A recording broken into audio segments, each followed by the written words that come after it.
Hi, I'm Tia. Welcome back to my channel. Today I want to share with you the books I plan on reading during the month of May.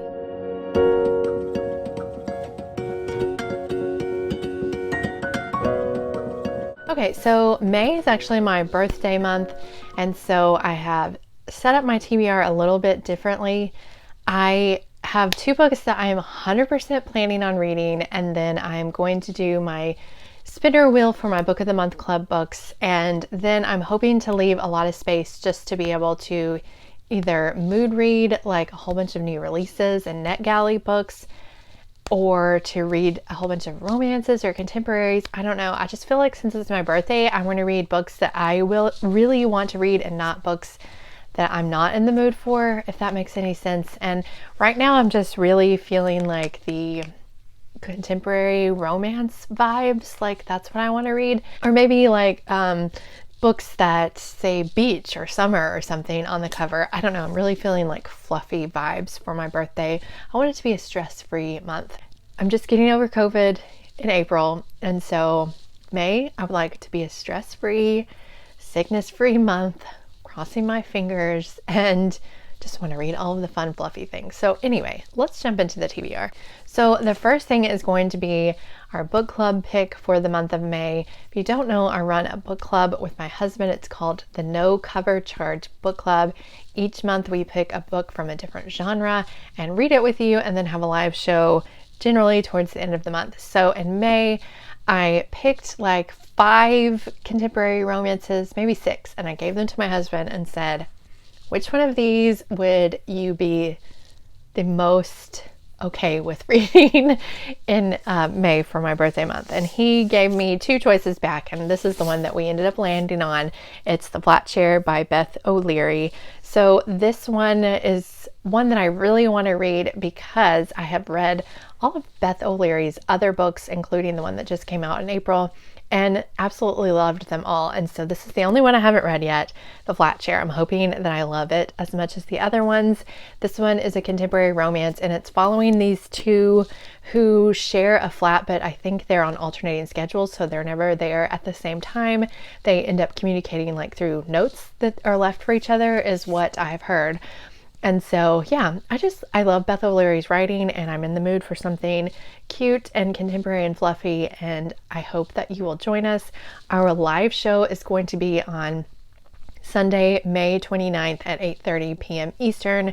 Definitely let me know if you think you will pick this up with us. I certainly hope a ton of you can join us. We always have a great time discussing whatever book we pick for that particular month. The next book that I'm absolutely going to read in May is White Hot by Alona Andrews. This is the second book in the Hidden Legacy series. I am buddy reading this series with Amy over at Zoe Beck, and I will leave her channel link down below. This is a horrible cover. I don't understand why they don't get better covers. Step back is like not even a step back, but anyway, yeah. Cover's terrible, but the first book was really interesting, and I'm assuming the second book will too. This is a series that is a urban fantasy series that takes place in an alternate Houston where magic is part of their world, and there's all different types of magic users. And the first book was a lot of fun, like I said, so I'm sure this one will be too. So now let's move on to my Book of the Month Club TBR Spinner. Okay, so for this month, instead of putting all of my Book of the Month Club TBR, I have 69 left that I haven't read at this point of filming, but hopefully by the end of April that number will be slightly smaller. Anyway, instead of putting them all on here, I just put 12 on here that I was really in the mood to read at this point.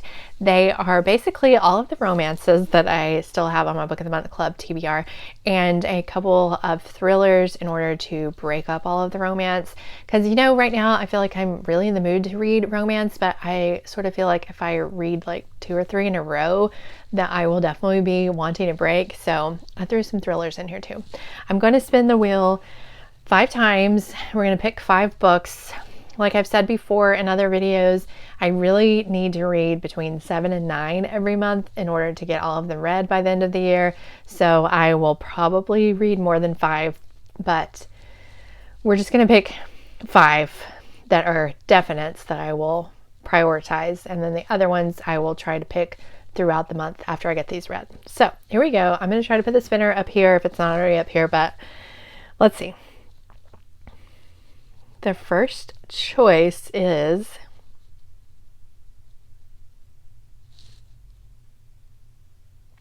Bringing Down the Duke. This is actually good. Let me grab it.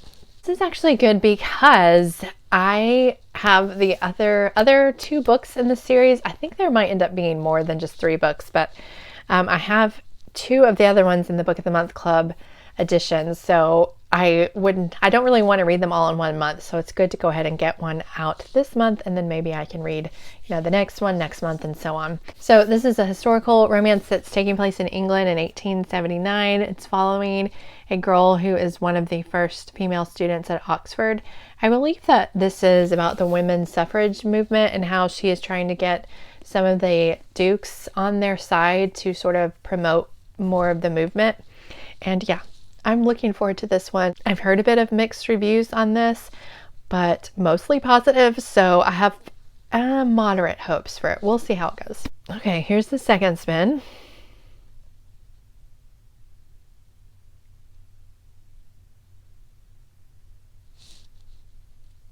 Okay, the Star-Crossed Sisters of Tuscany. I don't think this one is actually a romance, but let me grab it. So this one is by Lori Nelson Spielman. I don't think this one is actually a romance, but I put on here because I think it's a women's fiction, which is sort of, in the vibes that I'm looking for. This one is following 2 sisters who I think are under the impression that the women in their family have been hexed or cursed or something to not be able to find love. And I think their aunt takes them on a trip to Tuscany to try to figure out the origins of this. I'm not 100% sure. I only sort of skimmed the dust jacket. And yeah, I don't really like to read, I've said this before, I don't really like to read blurbs because a lot of times blurbs will give away stuff that happens halfway through the book and then the book's ruined for you. That is definitely the case in a couple of books that I read recently. But anyway, yeah, so Star-Crossed Sisters of Tuscany. Okay, let's choose number 3.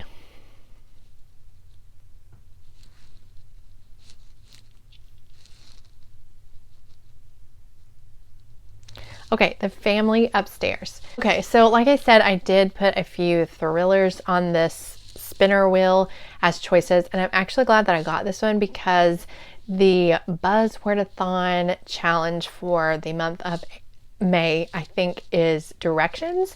And so that's why I put this one on here, Upstairs, Up.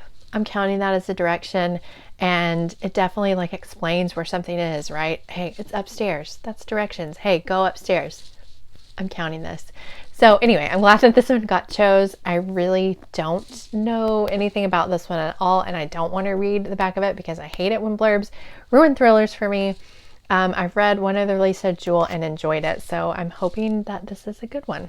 Okay, choice number 4.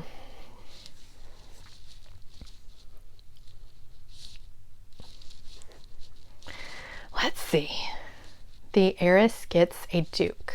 Oh, this is another historical romance that I actually had on my TBR earlier this year and never got to. So I am glad to be reading this one. This is a historical romance that takes place during the Gilded Age, and I think it takes place in New York, if I'm not mistaken.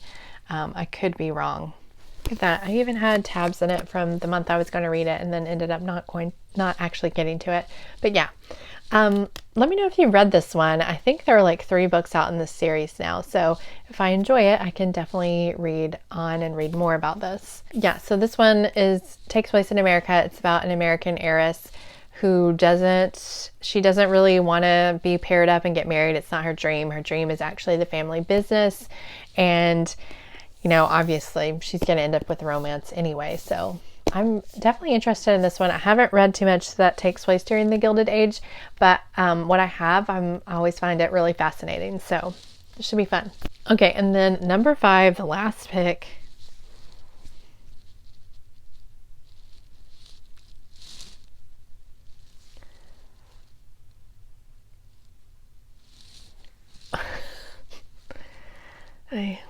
Okay.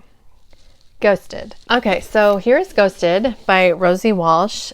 this one I don't think is strictly a contemporary romance either. I think this one might be more of a women's fiction, but as far as I'm aware, I think this one is about a woman who's basically been ghosted by her boyfriend or fiance or something, and so she's trying to figure out what has happened to him, and if, you know, if something did happen to him, or if he's really just ghosted her. So yeah, I'm intrigued by this. It's been on my TBR for a while, and I think Rosie Wash just had another book come out. It might have been a book of the month club pick, I can't remember. So if I like this one, I may see if I can pick up more of her stuff. So we'll have to see how this goes. Okay, so those are the only spinners. I'm going to do 5 spinners, and if I get through all of these, then I will probably spin the wheel on my own again, or maybe just go and pick from the rest of the spinner books on what I'm in the mood for. I'm not sure, because I really just want to read like fun, easy, fluffy books during the month of May. I don't want to read anything too heavy, and I don't want to read any literary fiction during the month of May. Anyway, so here are the books that I have on my TBR for May. I would love to know if you've read any of these, if you are going to join us for the book club book pick for the month. Thank you so much for watching. I hope you are all doing well, and I will see you next time. Bye.